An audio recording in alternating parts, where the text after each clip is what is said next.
Boa noite a todos, iniciando mais uma live com o Dr. Norton da Rosa Júnior. As pedofilias e a clínica psicanalítica, que teremos início agora. Terça-feira, boa noite, sejam todos bem-vindos. Opa! Olá, boa noite. Seja bem-vindo, Norton. Obrigado, boa noite, Michele. Que bom termos uma segunda oportunidade de discutir um tema de pesquisa tão importante, né, Norton? Sim. Para quem está presente e não acompanhou, a gente teve uma primeira live sobre as prevenções, né? E agora uma segunda live que de alguma maneira é continuidade da primeira, mas que toca o tema das pedofilias. Queria lembrar a todos que o Norton é psicanalista, membro da POA, do Instituto APOA, e doutor em Psicologia Social Institucional pela URGS, de Porto Alegre, e que está lançando futuramente um livro chamado Ensaios sobre as Pedofilias, que vai ser publicado por qual editora, Norton? Pela Editora Escuta. Pela Editora Escuta de São Paulo. Sim. Então, tive o prazer, hoje à tarde, de receber um artigo lindíssimo do Norton no jornal Sul 21. Isso. Sobre o livro Le Consentement, da Vanessa Sprinzone, que é uma escritora francesa. Uhum. E eu acabei não acompanhando esse fato, sabe, que eu fiquei impressionado quando eu li o teu artigo, e eu acabei buscando, fazendo outras pesquisas na internet, e eu queria, já que tu me mandou, eu queria começar a live retomando o teu artigo, pode ser? Claro, fica à vontade. Então, pessoal, o livro que foi lançado na França, e para quem não sabe, esse livro, né, Le Consentement, ele foi publicado em janeiro de 2020, né, interessante que em vários outros jornais, olha só, assim, trata-se de um testemunho literário em que a escritora relata a relação que teve aos 14 anos com o escritor Gabriel Matzneff, 36 anos mais velho, né? E que, publicado na França em janeiro de 2020, os primeiros 20 mil exemplares esgotaram em menos de 10 dias. Sim. Né? Queria discutir um pouco, é interessante, né, porque né, lendo o teu artigo e vários outros que eu acabei retomando para a gente discutir um pouco o título da live de hoje, né, as pedofilias da clínica psicanalítica. Interessante, né, que em jantares ela perguntava: quem nesta mesa foi abusada, agredida ou violada? Todas as mulheres levantavam a mão.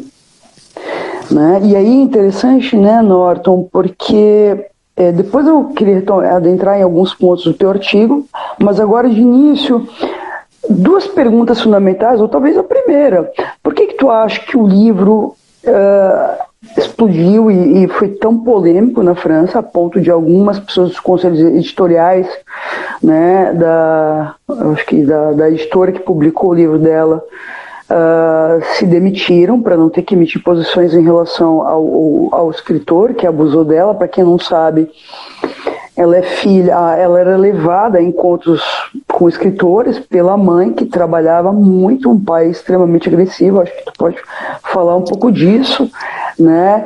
E assim, eu acho que tem duas perguntas, né? Primeiro, o que tu acha, por que a pedofilia ela provoca esse tipo de efeito nas pessoas?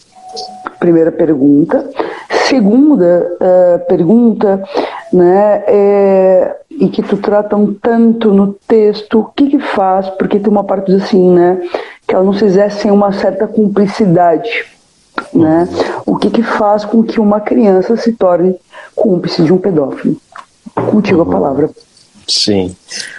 Bom, Michele, primeiro, boa noite, agradecer mais uma vez o convite, boa noite também aos colegas que estão participando da live. Queria te dizer que recebi muitos retornos da live anterior, eu acho que mobilizou um debate bacana, E hoje temos um desafio, né, Michele, que é discutir um tema que é um tema muito complexo, um tema que raramente faz parte dos debates, e é importante que a gente possa se ocupar dessa temática, porque talvez, e nós colocamos isso no argumento, né, Michele, talvez poucos temas sejam tão abjetos no laço social como a pedofilia e o incesto, né? Talvez, como diz a Soler, esses sejam alguns dos únicos interditos ainda que recaem sobre a sexualidade, né? Embora, enquanto interdito, é preciso dizer que é um fenômeno recente. Depois a gente pode falar um pouquinho mais sobre isso, né? Então acho bem legal que a gente possa se ocupar, porque a devastação real, simbólica e imaginária que um pedófilo, quando atua e comete um crime, porque esse é um outro ponto importante depois da gente fazer a distinção entre a fantasia pedófila e a passagem ao ato, né, ao crime propriamente dito, que são instâncias distintas, né?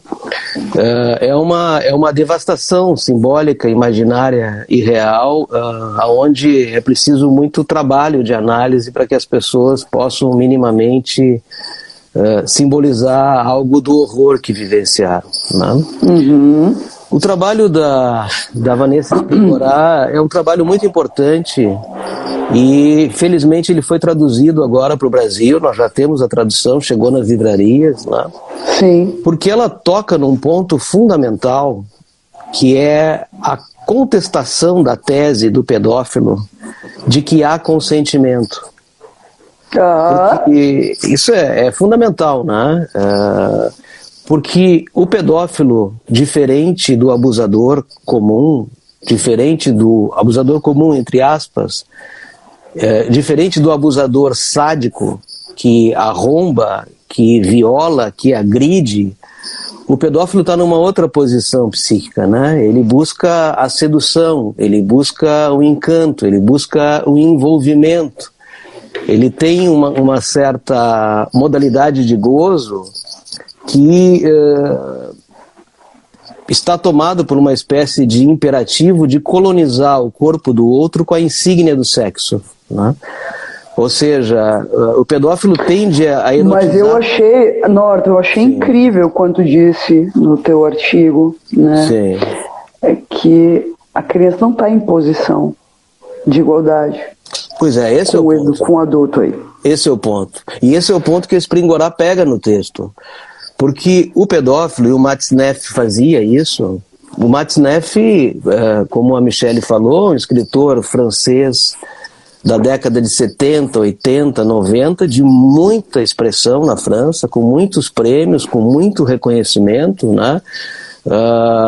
E um ativista pedófilo declarado, tanto nos seus textos quanto na televisão. Vocês entram no YouTube e digitam, por exemplo, Gabriel Matzneff e Denise Bombardier, que vocês vão ver uma entrevista famosa no programa Apóstrofe, do Bernard Pivot, onde ele faz uma defesa inflamada, e era comum na França nessa época, final da década de 80, ainda, por incrível que pareça, do ativismo pedófilo.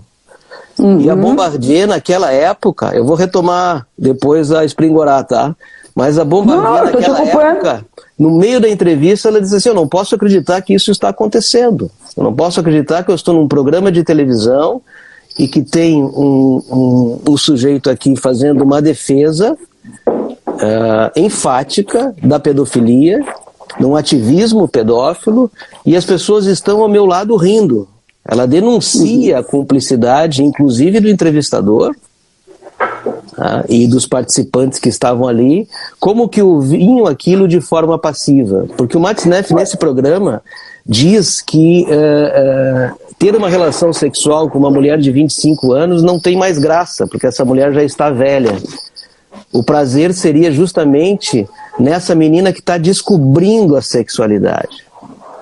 E ali ele nos dá uma aula sobre este gozo do pedófilo, que é ser o iniciador sexual do outro.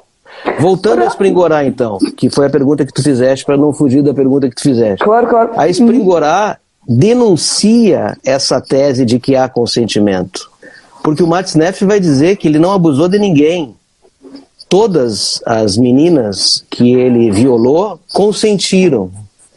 Só que não é possível haver consentimento quando há uma relação hierárquica, uma relação de poder, de submissão, quando a criança não tem, digamos assim, a representação psíquica do ato que está em questão ali.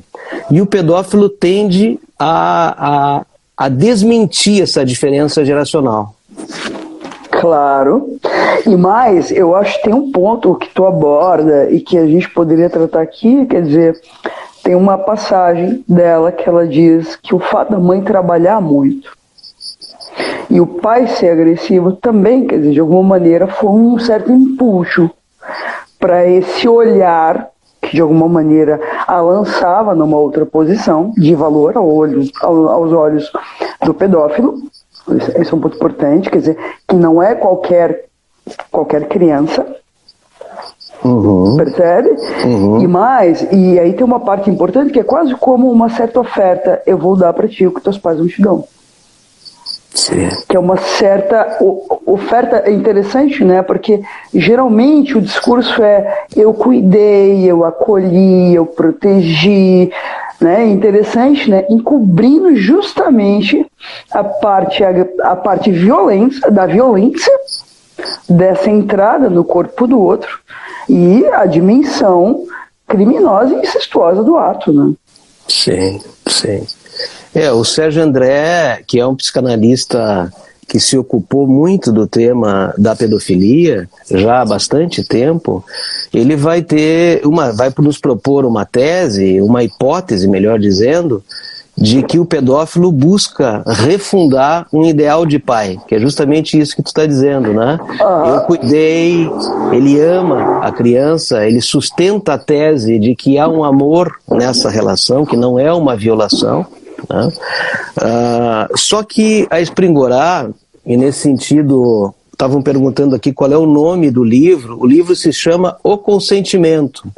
E a Springorar vai dizer que como que ela foi abusada sistematicamente por alguns anos e ninguém de alguma forma fez alguma coisa, porque ele pegava ela na escola sistematicamente, eles iam para um hotel no meio financiado por outras pessoas e era levada a médicos, né? Ela foi levada a médicos, ou seja, como que ele pôde atuar sistematicamente sem haver alguma espécie de interdição, de interpelação, né? E aí eu propus isso nesse artigo, e que estou propondo nesse livro também, essa hipótese de quando um perverso atua sistematicamente no mesmo território, é porque há, digamos assim, uma certa rede de cumplicidade, consciente ou não, para que isso se perpetue. Então ela acabou cumprindo uma função muitos anos depois, foi o tempo que ela precisou para também elaborar tudo isso. Ela fala que foi um trabalho longo de análise, mas ela também diz que quando ela se tornou mãe, ela começou a se interrogar sobre a responsabilidade dela frente a outros adolescentes que também poderiam sofrer o que ela passou. Sim. A responsabilidade dela com a filiação, de alguma forma, autorizou ela a publicação dessa escrita, que realmente eu acompanhei os programas, os debates de rádio, as discussões na França logo após o lançamento, e foi uma comoção social mesmo, assim, o debate e tudo que se produziu a partir da denúncia que ela fez. Agora, Norton, deixa eu te fazer uma pergunta um tanto polêmica. Claro. Quando tu diz assim, isso não teria acontecido sem a conivência, e sem de alguma maneira uma certa rede que autorizasse isso, tu acha que de alguma maneira, porque me veio duas questões aí, de alguma maneira essa autorização se dá em nome do suposto cuidado realizado pelo pedófilo? Primeira pergunta. E se essa entrega da criança a esse tipo de cuidado que de alguma maneira invade o seu corpo, não seria também uma reatualização de uma certa relação? Uma mãe primeira aí, toda gozante, incestuosa. Porque é interessante, né? A gente também poderia pensar isso como uma certa reatualização, né? Porque é interessante, né? Porque é quase como se em nome dos cuidados se autoriza tudo, né? É interessante, assim, enfim, queria discutir um pouco sobre isso. Não sei se você entendeu minha pergunta. Uhum. Eu acho que, primeiro, eu acho que tem uma questão que seria interessante a gente pensar, porque para mim foi uma surpresa, viu, Michele? Eu acho que quando a gente pesquisa uma temática, é importante compartilhar também aqueles efeitos de surpresa que a gente se depara no transcorrer de uma pesquisa, assim, né? Eu realmente não tinha me dado conta, e aí entra nisso que tu está trazendo, da questão da cumplicidade, né? Eu realmente não tinha me dado conta que o tema da pedofilia até 1990 não era um tabu nos meios de comunicação.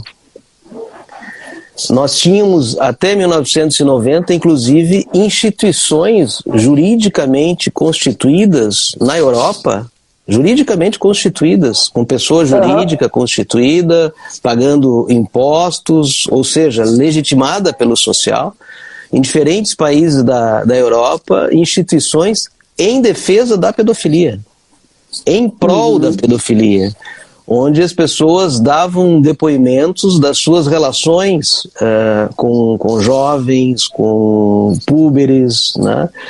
Inclusive, há vários debates na televisão, Tony Dover, Gabriel Matzneff, onde falar sobre a pedofilia havia uma espécie de concessão generosa da mídia em relação a isso.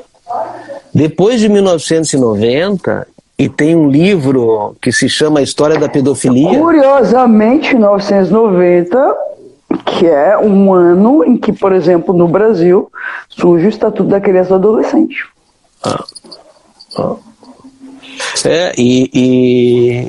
Então havia uma espécie de permissividade desse tipo de discurso.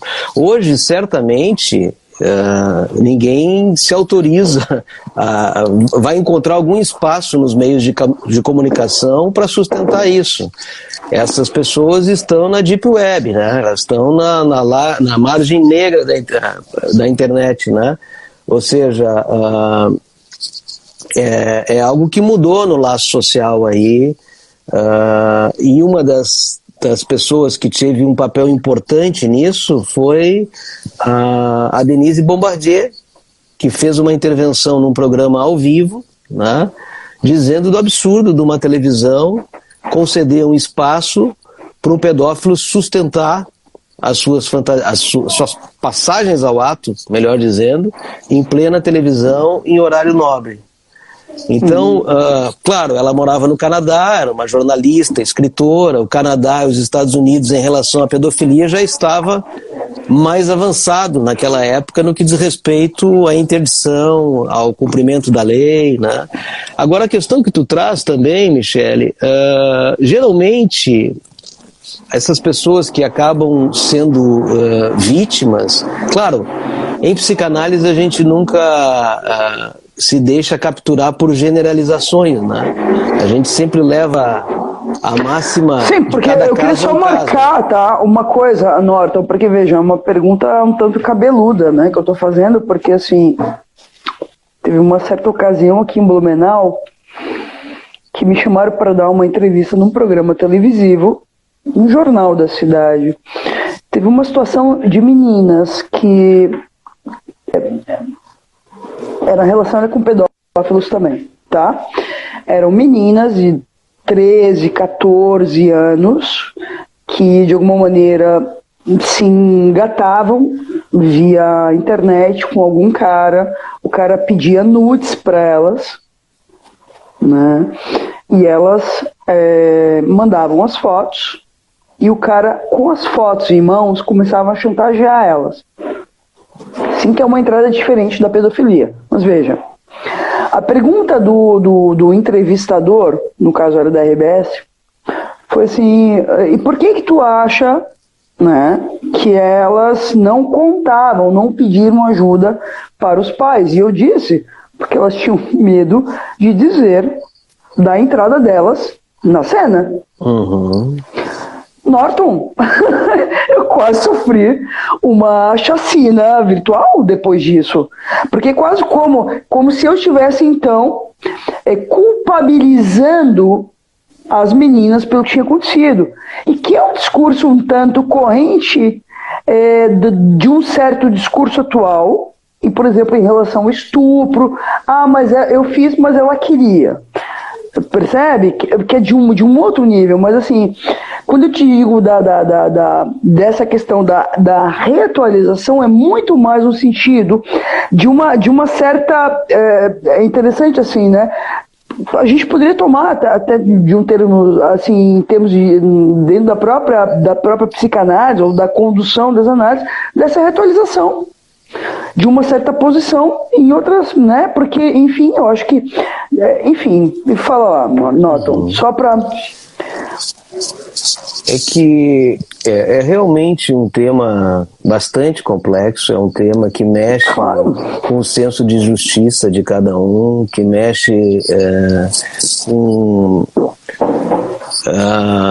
com os traumas, é um tema muito complexo, tanto que hoje é muito difícil no campo da psicologia, da psicanálise, inclusive, e o Sérgio André diz isso, e o Chinaya também, no livro dele, Pedofilia e Pedofilias, de debater seriamente esse tema sem se deixar tomar pelos afetos, pela indignação, de poder pensar a psicopatologia da pedofilia, porque há uma psicopatologia do pedófilo.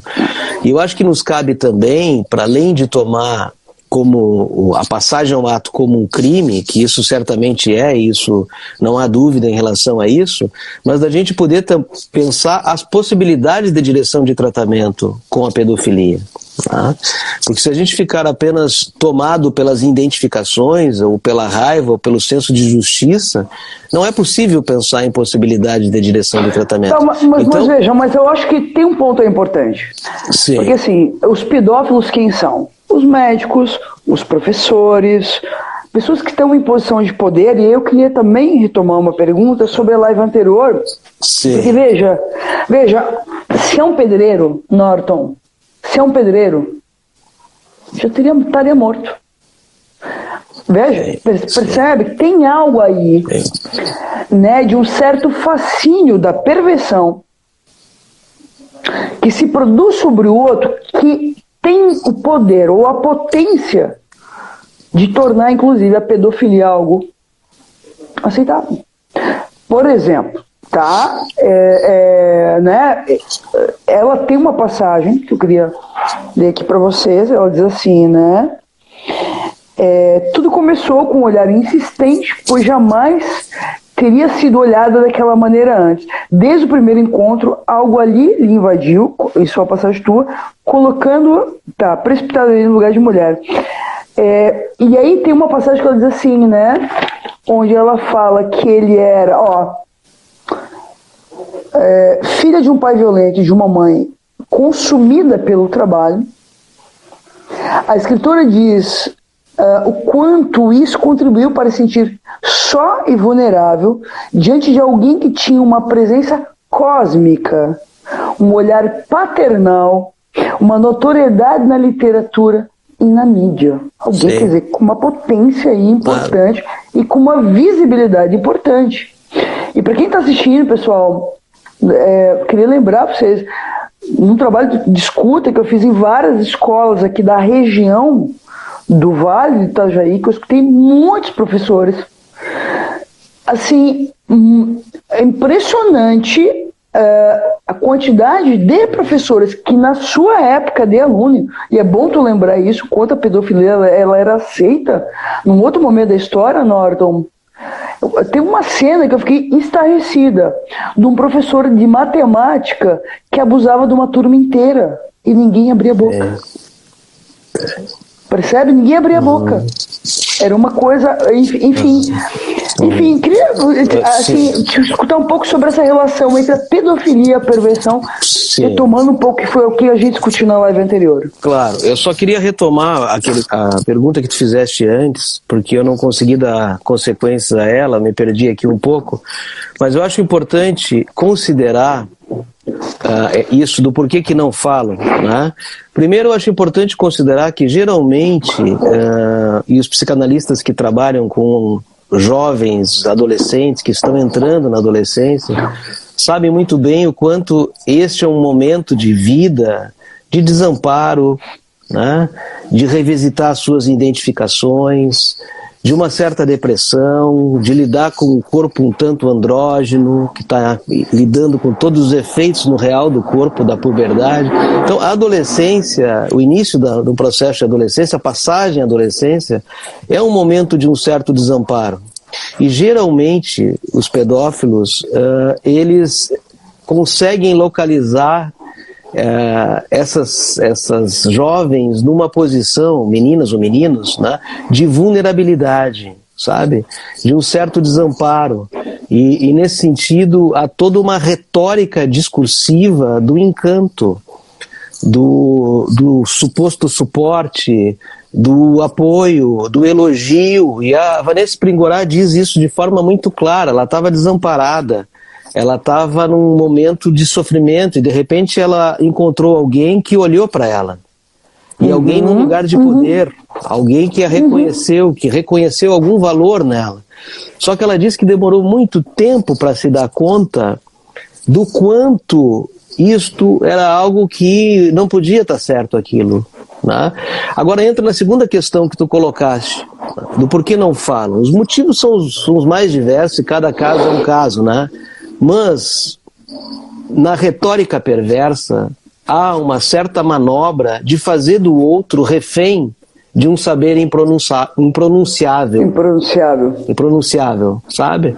Então, e no pedófilo, especialmente, há um certo discurso de que ele só fez aquilo porque o outro consentiu. Então, ele tenta fazer do outro cúmplice do ato. E até o jovem poder atravessar isso e se dar conta que, na verdade, ele não foi cúmplice de nada, porque ele não estava em condição de ser cúmplice, ele foi manipulado por uma relação de poder, de submissão, por uma posição pedófila mesmo, né? Isso às vezes é muito trabalho psíquico, sem falar nos casos que quando falam muitas vezes não são acreditados, né, Michele? Mas eu estou lembrando uma passagem do Freud acerca da histeria. Quando Freud começa a se dar conta da fantasia de sedução da histérica, e ele começa a se interrogar, mas não é possível que essa mulherada toda foi abusada. E ele se dá conta que antes de ser um abuso do outro, veja, só uma provocação em relação ao tema, tinha a ver com uma fantasia de ser seduzida pelo adulto, percebe? Porque acho que tem algo aí que também faz com que essa sedução se torne impronunciável. Porque, veja, uma coisa é uma criança ter fantasia de ser seduzida por um adulto. Outra coisa é o adulto seduzir. Sim. Quando ele torna realidade uma fantasia infantil. Percebe? E aí, nesse momento, é como se a criança também não fala, porque se sentisse responsável e causadora da violência sofrida, que no caso da pedofilia é travestida sob a forma de cuidado. Sim, sim. Por isso que a gente começou também falando do livro, de que não há consentimento. Não há como uma criança consentir, como uma jovem consentir, diante de algo que ela não tem noção da dimensão do ato e da representação simbólica, real e imaginária disso, né? Só que, todo o trabalho de envolvimento e de sedução é algo que tem um impacto psicológico imenso. E se não tem alguém na rede de apoio familiar ou algum amigo que realmente possa ter uma relação de confiança, de que ao falar vai ser amparado e vai se reconhecer algum estatuto de verdade nessa fala, a tendência é o silenciamento. Agora tu trouxeste uma questão antes, né, sobre a questão das estruturas, que eu vi que rolou aqui também no chatzinho. O Sérgio André tem uma posição que eu acho interessante, que comportamentos pedófilos podem ocorrer nas diferentes estruturas. Claro. Inclusive um neurótico obsessivo pode, num determinado momento da sua obsessão, estabelecer uma relação de obsessão e fixação num corpo infantil. Mas isso é uma coisa. Outra coisa é a perversão pedófila propriamente dita, enquanto estrutura, né? Este que está completamente capturado pelo gozo frente ao corpo infantil, pelo gozo escópico, o gozo de se apropriar do corpo do outro como um objeto a ser colonizado com a insígnia sexual. Isso é algo propriamente da perversão pedófila. Norton, a gente poderia avançar um pouco no tema, provocar uma questão que me parece importante. O doutor Jairzinho, que espancou até a morte o enteado, sabe o caso, né, que eu tô falando? Para quem não acompanhou, médico do Rio, que era vereador, acho que era deputado, vereador, que espancou até a morte. A gente poderia, claro, que essa, né, tomando aí o termo pedofilia, porque não sabe, pedagogia, que é o pedagogo? Aquele que conduz uma criança. Qual a etimologia do termo pedofilia? A gente poderia, nisso de marcar o corpo com o outro, a gente também poderia tomar, claro, mas aí eu acho que tem uma sutileza que eu queria discutir um pouco, Norton, porque veja, o bater numa criança também passa pela ordem de marcar o corpo dessa criança. De entrar indevidamente no corpo dessa criança sem autorização dela. Veja, né? Agora veja, e aí tem uma nuance um tanto delicada, que no caso da pedofilia, essa agressão, ela é travestida. Não é que ela deixe de acontecer, mas ela é travestida sob forma de cuidado. Mas eu também fico aqui me interrogando, discutindo, se quando... E aí, talvez, se a gente poder também pensar que no inconsciente não tem idade, a idade é uma invenção discursiva. Certo, Norton? A idade é uma invenção discursiva. Retomando lá o Felipe Arrê, História Social da Criança e da Família, a idade é uma invenção discursiva. Não tinha idade. Tanto tem pessoas que dizem, não sei a minha idade. Percebe? Agora, eu acho que tem algo importante aí, quer dizer... Quando, por exemplo, né, dois casos, uma criança que toma as surras maternas ou paternas como prova de amor, ou uma mulher que numa posição infantil em relação ao marido, de submissão, em que diz, né, teve um caso, né, assim, paradigmático de um marido que arranca a mulher vai numa festa, dança com alguém, tarará, chega em casa, ele dopa ela e arranca todos os dentes da boca dela com um alicate de luz, enfim, e aí quando ela é incitada pelo social a dizer, você precisa dar queixa, ela diz, não, eu não vou porque ele fez isso porque ele me ama. A tomada disso com prova de amor. Enfim, queria te provocar um pouco nesse sentido.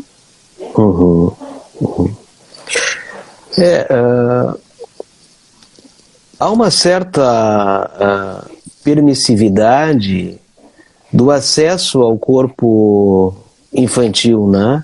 Ao corpo, dependendo de cada cultura, obviamente, né? Mas infantil ou feminino, Norton? Não sei o que tu pensa sobre isso? Porque os casos de pedofilia, eles são predominantemente com meninas, né? Claro que há também casos com meninos, mas em termos de estatístico, em termos de quantidade, certamente é muito mais expressivos com meninas, né? Mas e aí dependendo também de como está organizado socialmente cada cultura, cada modelo patriarcal, machista, né? O lugar do homem na cultura também, de se apropriar de uma certa autorização de permissividade de tocar no corpo dos jovens, né? Porque isso é uma coisa que alguns psicanalistas que vieram para o Brasil, por exemplo, no início da década de 80, chamavam a atenção deles o quanto isso era comum aqui, as pessoas passearem com as crianças na rua e de repente alguém vir tocar na bochechinha e dizer que lindo, né? E se autorizar a tocar num corpo, mesmo sendo alguém totalmente desconhecido, né? O que supostamente autoriza isso? Agora eu acho também, Michele, e isso é um ponto de muito interesse meu, assim, porque também é um ponto polêmico, tu falava dos pontos polêmicos, né? A importância de considerar qual a contribuição psicanalítica nessa discussão. Há alguma contribuição que a psicanálise pode trazer nesse campo? Se claro. De que ordem seria? Né? Para que a gente possa pensar. Em 2017, por exemplo, foi apresentado no Senado francês um projeto que se chama PedoHelp. Né? É possível entrar na internet, no YouTube, e digitar PedoHelp, e ali a gente encontra esse projeto que foi apresentado no Senado francês. Em vários países da Europa está em funcionamento esse projeto, que é oportunizar a possibilidade de tratamento psicológico para os pedófilos. Para os pedófilos. Né? Para aqueles que, de alguma forma, reconhecem alguma instância de sofrimento. Isso é importante, porque isso é um outro ponto polêmico, que as pessoas se incomodam muito de ouvir isso. Tu lembra do filme de sofrimento? O filme com... Pode falar.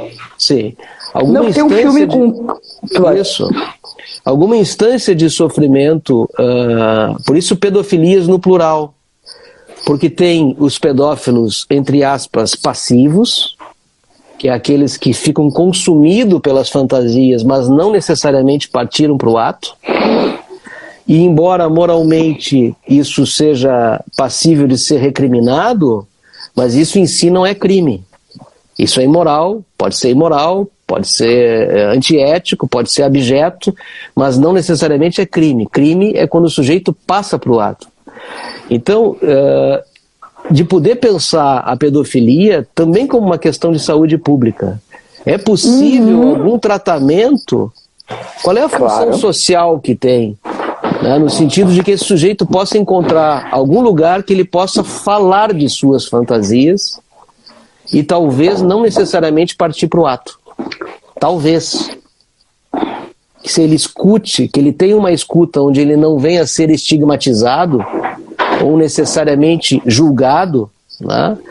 Porque ele não é responsável, como diz o PedoHelp, pelas suas fantasias, ele é responsável pelos seus atos. Se ele partir do ato, ele é responsabilizado pelo crime que ele cometeu. Então, de poder levantar uma hipótese, e isso é uma hipótese, se é possível um tratamento psicanalítico e se pode trazer alguma contribuição nesse campo. Esse filme que tu falas é um filme que eu escrevo no livro, inclusive, sobre esse filme, que bom que tu trouxe, O Lenhador, né? Claro. Porque é um filme onde aborda a pedofilia sobre um âmbito que nunca foi abordado no cinema. Do tratamento. E sobre da reabilitação de um pedófilo. E reconhecer algum mal-estar nessa posição. É um filme polêmico. Claro. É um filme polêmico, porque tem pessoas que não conseguiram ver esse filme até o final, acharam abjeto, acharam a defesa da pedofilia, a cumplicidade com o pedófilo, né? Claro, mas eu acho que é interessante, né, o Norton, eu acho lindíssima a tua questão, porque de alguma maneira aquilo que a gente recusa e rechaça, mas que está colocado, está presente, mas a gente não quer falar sobre isso, de alguma maneira é por aí que a gente autoriza a pedofilia conivente com ela. Porque é interessante, né? Porque criminalizar a pedofilia é também colocar o pedófilo como alguém que está muito distante. Quando, na verdade, o pedófilo é alguém que está muito próximo de uma criança. É o pai, é o tio, muitas vezes é um irmão mais velho, um tio mais velho, um professor, né? Um amigo do pai. Né? E é interessante, quer dizer, é quase como tem algo aí, né? Eu acho de uma pergunta, o que a gente também não quer ver? Quando a gente rechaça a possibilidade de falar sobre pedofilia, porque, percebe? Porque tem uma certa recusa, quase como não vamos deixar isso, porque o que também é uma questão interessante, que eu tive 4 ou 5 disciplinas com a racial na época do mestrado na USP. E é isso que a gente sabe, né? É interessante, né? Quer dizer, porque quando a gente não dá lugar a isso no discurso, isso retorna de uma maneira brutal e muito mais violenta. Porque, veja, uma maneira de neutralizar a pedofilia é também poder falar sobre ela. No sentido, quer dizer, quando você, né, que é um pouco a certa ideia, quer dizer, de colocar a luz sobre aquilo, né, que só se cria nas sombras. Sim. Porque a pedofilia também tem a ver com o não dito, com isso que é escondido, com isso que eu faço e ninguém vê por isso, e que passa também pela lógica perversa. Eu driblo o outro, eu driblo a lei. Veja, eu tô aqui com o pai dela e seduzindo ela ao mesmo tempo, né? Tem algo aí importante, e de alguma maneira, quando a gente não reconhece isso, né, um certo abuso, como da ordem da pedofilia, faz com que também os adultos que estão em posição tutelar de cuidar com a criança não vejam. Porque o que vem? Vem a entrada pedófila como uma entrada de cuidado. Olha como ele é querido. Sim. Olha como ele é cuidadoso. Que lindo isso. É que tem... Isso que tu traz, Michele, é muito importante, porque tem um certo discurso que predomina e que inclusive está na mídia, de uma certa caricatura do pedófilo que não condiz com a posição do pedófilo. É uma caricatura do abusador e não do pedófilo. Por exemplo, lindo, perfeito. O pedófilo como aquele nessa dimensão monstruosa, né? O pedófilo naquela condição de animalidade, o pedófilo naquela condição desumana, mas não, isso não ajuda ninguém, sabe por quê? Porque não ajuda as crianças e os jovens a poder se proteger, porque a maioria são esses que estão muito próximos, como tu disseste. E em posição de cuidado. E em posição de cuidado, em posição de poder. Né? Não ajuda, certamente, os próprios sujeitos que são consumidos por essa fantasia, porque eles se sentem tão abjetos e tão deploráveis que talvez isso também seja um reforço dessa condição abjeta e não ajuda no tratamento. Mas acho que também essa posição da pedofilia no laço e no discurso também contribui para fabricar novos pedófilos. Sim. Percebe? Porque tem algo, veja, a gente precisa, porque senão, pessoal, para quem está assistindo, por favor, claro. Se a gente entra numa lógica que a pedofilia tem a ver com uma alteração de substância da química cerebral, por favor, não é disso que se trata. E aí, o Norton, por favor, a autoridade do nosso assunto aqui é você, que vai lançar um livro sobre isso. Por favor, queria discutir um pouco sobre isso. Eu acho que é importante, Norton, porque veja, é um tema que chama pessoas de diferentes áreas. Marcar que isso que se produz no laço é produzido no próprio laço. Não não está fora dele, porque é interessante que quando aparece algo da ordem de uma aberração, ou que aparente uma... né, e é preciso lembrar, só vamos retomar a antropologia Lévi-Strauss e vários outros, Franz Boas e vários outros antropólogos na história, a prática de iniciar meninas no campo sexual, antropologicamente falando, ela acontece. A questão é, e é preciso marcar a diferença disso, Norton, tem aldeias em que isso é uma prática instituída e ela é realizada sob a vigilância de uma comunidade. Não é de qualquer jeito, como as práticas de iniciação, as práticas inclusive de passagem da infância para a vida adulta. Percebe? É algo que tem um outro ali, que é feito a partir de um terceiro. Não é arbitrariamente realizada. Estamos num outro campo. Porque senão a gente entra no... mas eu acho que tem algo importante, assim, as origens da perversão e as origens da pedofilia. Então, vamos lá, porque eu acho que tem muita gente de outra área assistindo essa live, claro. E eu acho que a gente tem uma responsabilidade ética nesse sentido. Claro. Eu acho que, falando em responsabilidade ética, e talvez esse seja um ponto que dê sustentação do porquê falar da importância dessa prática, da relevância social dessa prática, da relevância clínica dessa prática, do quanto também é uma questão de saúde pública e do quanto os psicanalistas podem aprender com a perversão, com as pedofilias, né?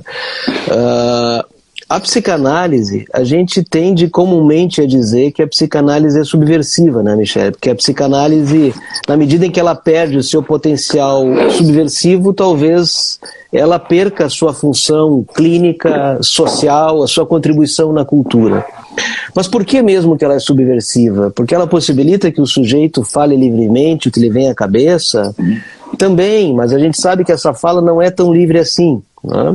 A associação livre é algo por si só subversivo, mas talvez o que o Freud chamou mais atenção, e nos cabe aqui, isso que tu traz em relação à ética com a pedofilia, é porque o Freud nos coloca um desafio de poder escutar sem julgar. Uhum. Claro. Isso é eminentemente subversivo. Tá?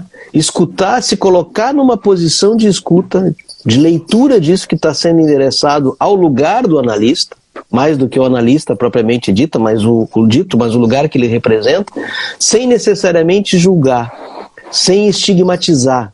E com a pedofilia, isso é um grande desafio. É um grande desafio, porque a tendência ao julgamento, à estigmatização e ao repúdio é o que se apresenta mais em primeira instância. Agora, se a gente puder escutar esse sujeito, possibilitar que ele possa dar um certo desdobramento, compartilhar essas fantasias que consomem ele, às vezes 24 horas por dia, estou exagerando um pouco, mas eles falam disso, né? Claro. Em que medida ele poder colocar em palavras essas imagens, endereçando a um outro, pode possibilitar que ele não parta para o ato, e talvez fazer um furo nesse engodo, que é o engodo de completude do corpo infantil. Porque o pedófilo toma o corpo do infans como um corpo de completude, como um corpo de plenitude, como um corpo de pleno gozo. Uhum. E poder reconhecer no trabalho analítico que esse outro é também castrado, né? Que é um significante da falta nesse outro, pode minimamente aí possibilitar um trabalho analítico. Tá, mas Norton, eu acho que tu entra num ponto importantíssimo. O que isso tem a ver com a história do sujeito que tem fantasias pedófilas? O que tem a ver com a história? O que isso tem a ver com a história dele? Porque, claro. Veja... Claro. Né? Eu acho que aí a gente entra numa parte que não dá para perder de vista, né? Porque eu acho que nisso, eu acho que é muito importante a tua pesquisa, porque é quase como tu tenta retomar algo da ordem da humanidade nisso que está colocado como ordem da patologia ou da delinquência, no sentido assim, ou é medicalizado ou é criminalizado. Tem um outro filme que eu queria lembrar, que é... Claro, não é sobre pedofilia, mas é sobre homossexualidade. O cara era na guerra. Vocês lembram desse filme, pessoal? Alguém me lembra o nome? De que ele cria um código Morse entre os países, salva a guerra. Sim, claro. Eu sei qual é o filme, não estou lembrando. Ele sofre uma castração química, né? E que tipo de conduta que se tem para esse tipo de questão? Esse tipo, né? Porque é isso, assim. Porque, na verdade, eu acho que também... Eu queria retomar um pouquinho contigo, porque, assim, Norton, o que se pudesse, de repente, trazer algum fragmento ou de alguma discussão sobre, quer dizer, né, porque eu acho que tem algo da ordem de discutir também o campo da fantasia. Claro. O campo da fantasia. Gente, o que vai pra fantasia? Essa conversa de vou realizar minha fantasia. Desculpa. Sim. O que vai pra fantasia é o que é pra estar na realidade? Sim. Quer dizer, o que conteúdo é esse que vai pra fantasia? Primeira pergunta. Quer dizer, porque minimamente esse conteúdo que vai pra fantasia é o conteúdo que está interditado. É algo da ordem do interdito. Segunda questão, o que acontece, e aí eu acho que isso ultrapassa o campo da pedofilia, o que acontece que para alguns sujeitos ele precisa ultrapassar o campo da fantasia, em ato, ensinar isso na realidade. Porque a gente poderia dar muitos exemplos. Sim. Percebe? Eu acho que poder avançar nisso também despatologiza, porque eu acho que a grande questão aí, Norton, é porque poder justamente, quer dizer, recolocar o humano, o que cabe a ele. Sim. A tua questão me evoca duas lembranças, assim, quando tu falaste alguma questão clínica, né? Dois pequenos detalhes, dois pequenos fragmentos de situações clínicas que me levaram a decidir escrever esse livro. Né? Porque eu já tinha escrito um livro sobre as perversões e achei importante escrever sobre a pedofilia. Primeiro porque eu nunca achei que eu ia me deparar com situações clínicas de pedofilia no consultório. Eu não tinha tido essa experiência antes. E uma das formas de suportar a escuta foi escrever. E escrever logo após os atendimentos, uma coisa que eu nunca tinha feito na minha prática clínica. Eu não tenho o hábito de escrever após os atendimentos. Também não vejo nenhum problema em quem tem esse hábito. Eu só não tinha. Né? Mas eu me dei conta que, num caso específico que eu estava atendendo, eu precisava escrever alguma coisa depois do atendimento. E depois eu fui me dar conta que essa foi uma travessia para mim impossível para conseguir suportar aquela escuta. É uma escuta difícil de ser suportada. Mas bem, um fragmento clínico. Um sujeito que tinha uma diferença de idade de mais ou menos, mais de uma década de diferença, né, da sua prima, que tinha por volta de seus 8, 9 anos de idade, e ele já era um adulto, então, né? Começou as suas seduções muito cedo. A prima tinha 9. Isso. E logo no início da adolescência, ele partiu para o ato efetivamente, né?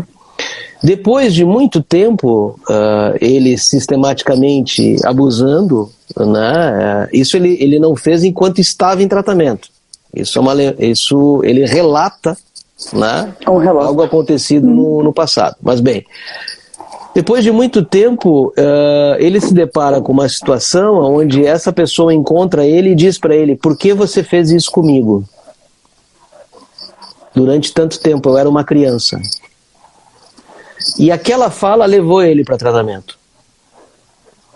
Porque ele ficou chocado com a fala. Como assim eu fiz com ela? Nós fizemos. Claro. Que entra de novo no consentimento. Aí eu tive que Mas ela recoloca a diferença geracional, né? Aí que Por que você, 10 anos mais velho do que eu, fez isso comigo que era apenas uma criança? Claro. Mas veja, aí tem uma questão fundamental. ela recoloca a diferença geracional, porque naquele momento ela estava em condições de fazer isso, mas, e aí eu quero dizer isso com muito cuidado, para não parecer de forma alguma uma generalização, mas é preciso considerar que algumas pedofilias o sujeito não tem noção do quanto monstruoso pode ser o seu ato. O filme Lolita mostra um pouco isso, Norton. E uma outra, antes de entrar em Lolita, uma outra questão que me ocorreu foi uma situação de uma supervisão que eu dei durante algum tempo, uma pessoa que atendia um sujeito que era consumido por fantasias de abuso de meninas, né? Enquanto estava para tratamento, nunca havia passado para o ato. Tá? Quando o analista viajou, para uma viagem um pouco mais longa, ele abusou de uma menina e foi pego em flagrante pela polícia, porque a mãe pegou os contatos, as mensagens, né? Foi preso e ele pediu um laudo da sua analista de que ele sofria de transtornos e não tinha dimensão do ato. Ela não forneceu esse laudo e ele responsabilizou ela pela passagem ao ato que ele cometeu. Veja como é delicada essa clínica, né? Claro. O que aponta aí para uma conduta, não sabemos uma estrutura, mas uma conduta perversa. Né? Perversa. Não se responsabiliza pelo ato e responsabiliza o outro. Então, se realmente eu era uma ameaça, devia ter sido feito alguma coisa. Avisado a polícia, comunicado à família, internado. Então, por que eu estou trazendo esses elementos? Primeiro, que é preciso que o sujeito se responsabilize pelo seu ato. E isso, o pedófilo, ele precisa trabalhar isso em análise. A diferença entre a fantasia claro. Sim, mas e a tem algo da ordem. Mas tem algo da ordem também dessa, de alguma maneira, esse rechaçamento social dessas fantasias incestuosas, são fantasias da ordem do incesto, que faz com que ele também tenha dificuldade de tomar para si algo que está colocado para todos. Percebe? Porque, veja, é quase como é vergonhoso reconhecer isso. Sabe, é interessante assim, né? Porque eu acho que eu acho que nisso, né, a psicanálise não tem algo a dizer sobre, não só sobre uma condução disso na saúde pública, mas o modo como isso é conduzido no lar social, Norton. Nós temos uma responsabilidade sobre isso. Claro, claro. Por isso que nós insistimos na live anterior, na responsabilidade sobre isso, do porquê é fundamental que os psicanalistas não fechem as portas para a clínica com as perversões. Né? É uma clínica que a gente precisa aprender. É uma clínica que a gente precisa reconhecer a insuficiência do nosso saber acerca das perversões. Talvez é preciso uma certa humildade intelectual e clínica, porque me parece que a gente supõe que sabe demais sobre as perversões. E aí a gente encerra a discussão, a gente encerra o debate. Sim, claro. Agora, eu quero te fazer uma provocação. Eu não posso, Norton. Veja, abusar do corpo do outro, entrar no corpo do outro em nome do cuidado, é o que nomeamos pedofilia, certo? De acordo, de acordo. A gente poderia pensar a condução do atual representante da República no Brasil como de um grande pedófilo que, de alguma maneira, é interessante, né? Porque é interessante. Em nenhum momento,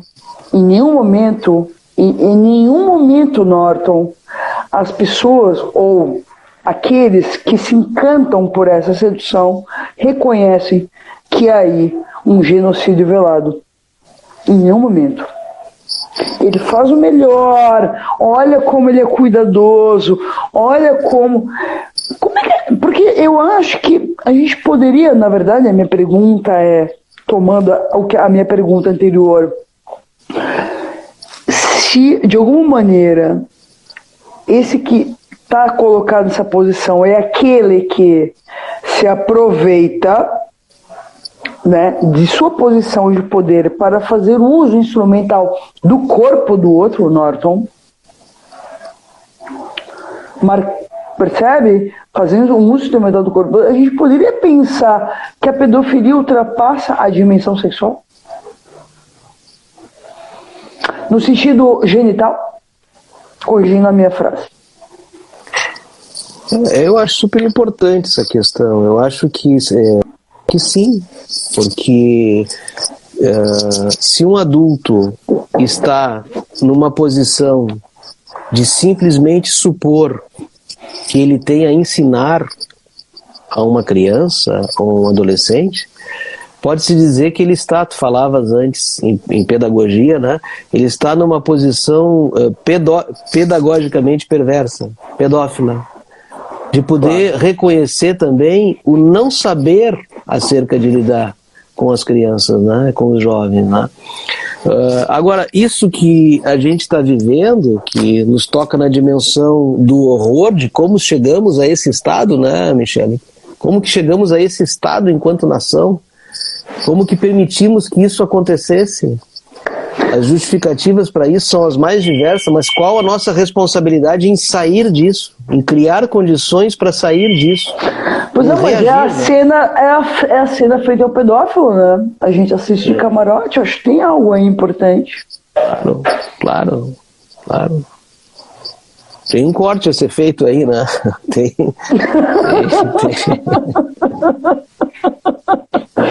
Tá bem. No mínimo, vamos né? fazer Mas, Norton, eu acho que a gente trouxe, pelo menos, assim, elementos importantes para seguir na discussão.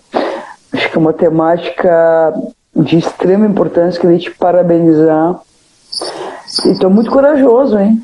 E ousado em discutir um tema que é tabu, não só entre psicanalistas, mas entre profissionais de várias áreas e entre as pessoas de uma maneira geral. Ninguém fala de pedofilia, é interessante. Tomar a frase, né, da escritora que inicia, né, Claro. a live, ela diz, quando eu perguntava nas mesas, todo mundo dizia, alguém aqui foi abusada? Todas as mulheres levantavam a mão. Norton segue sendo igual. Mas é interessante porque também não querer falar sobre isso é também não querer revelar uma parte maldita da minha própria história. Como sujeito, né? Então, mas é interessante porque o que eu acho lindo, né, nesse livro Consentimento é que ela para de consentir ao escrever o livro.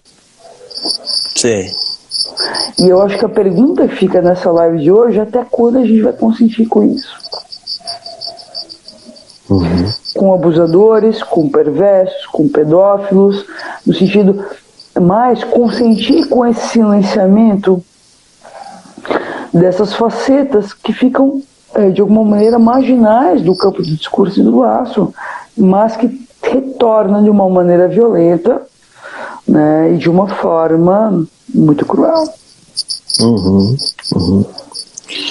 Que bom, Michele. Te agradeço o convite. Acho que deu para a gente colocar em discussão alguns elementos importantes para a clínica, né?